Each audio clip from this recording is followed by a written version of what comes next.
Damn! Today's tune is possibly the best car added in the 1.36 update, the Maserati MC20. This car is available at the brand dealership, and for me, this car is one of the highlights of a relatively empty update. So don't let the lack of a new track or new feature races discourage you. This car is one of the best they've added into GT7 in a while. This video will cover a viable 700 performance points tune, talk about its pros and cons, and cover some details about the car that you might not be aware of. The MC20 outperforms much more expensive cars easily. It's solid stock, but with the tuned Maserati, you can be more aggressive and have way more fun with it as well. First thing that's apparent is that it's incredibly stable at high speed. It's also much more responsive than most other road cars in game. Like, it's not even close. This car is super stable.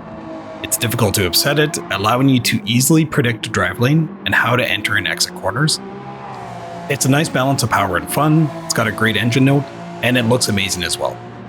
I've tested this setup on multiple 700 performance points events, and it just dominates. In terms of fuel economy, it's average. It could be better, so you'll have to likely adjust your pit strategy slightly.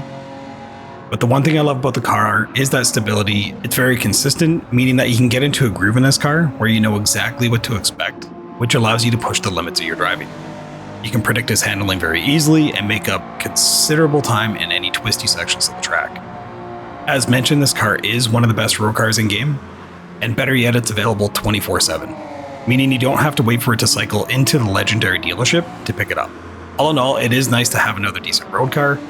I do love this Maserati, but damn, I was really hoping for more in this month's update, especially since the updates are getting further and further apart. So a bit about the Maserati. The MC20 is a mid-engine supercar introduced by Maserati in 2020.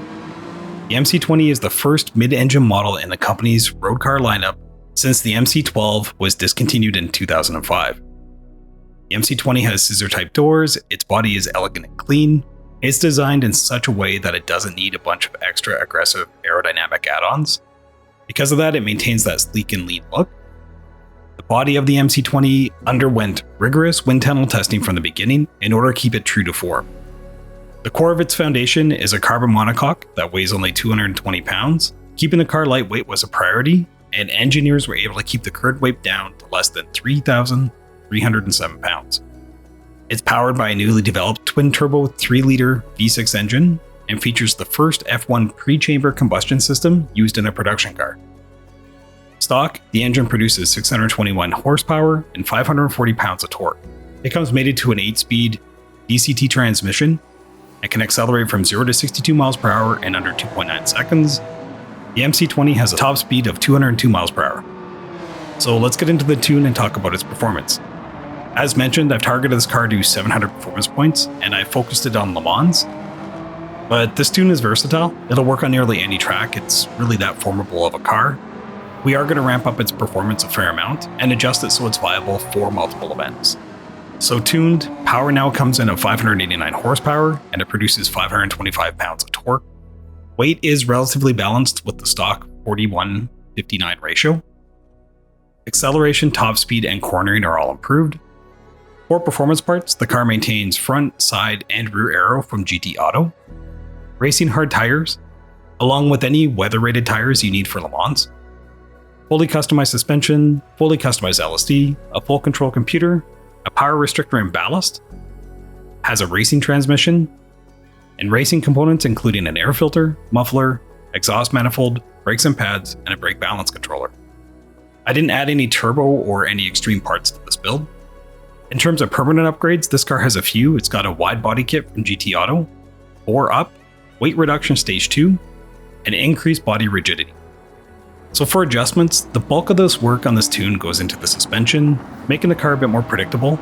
I've adjusted the ride height a bit, I've tightened the suspension, and adjusted the camber, and adjusted the anti-roll bars just enough so it's not so twitchy on corners. This to me made it feel more stable.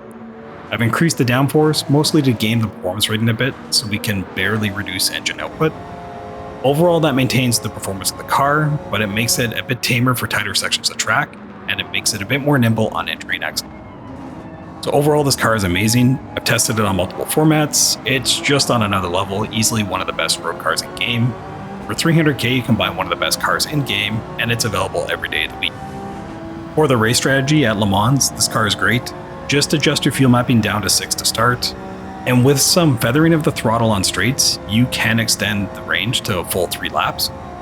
You'll be in first position after a few laps and easily hold that through to the end of the race. I ended up with a time just over 30 minutes, with 2 pits including tire changes, making this car one of the better, more stable performers at the 700 points level. It's by far one of the better grinding cars in game. It is a bit thirsty, but keep in mind it's not designed for endurance races.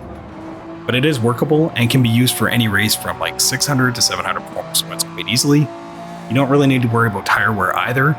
Just watch your fuel levels and pit accordingly, obviously accounting for the weather on Le Mans. If you did want to further tweak this car for better performance, you could adjust the gear ratios on the transmission. I left them relatively stock, I did shorten them, but with an 8-speed transmission, it's got a ton of range. This car is available from the brand dealership for $300K. It's a bargain and well worth the price. I'd pick this one up immediately, you won't regret it. You can easily earn back that money with this tune within an hour, but honestly, buy 2 if you want them and tune them for different tracks and events. It's that good of a car. In terms of livery, this one is stock. I put on a new lighter blue so the carbon and black components would pop out a bit more. It's a wide body kit with some aero components, and I updated it to wider tires to give it a better stance. So I hope you enjoy this tune and this car finds a spot in your garage. If you like these tunes, please like and comment below. It helps with my channel growth on YouTube, and it helps let me know what you guys enjoy. If you're looking to connect with others around gaming in general, feel free to join the Discord. It's a great spot for more information on GT7, tunes, or just gaming in general. It's a great community. As always, thank you for your time. I'll see you in the next one.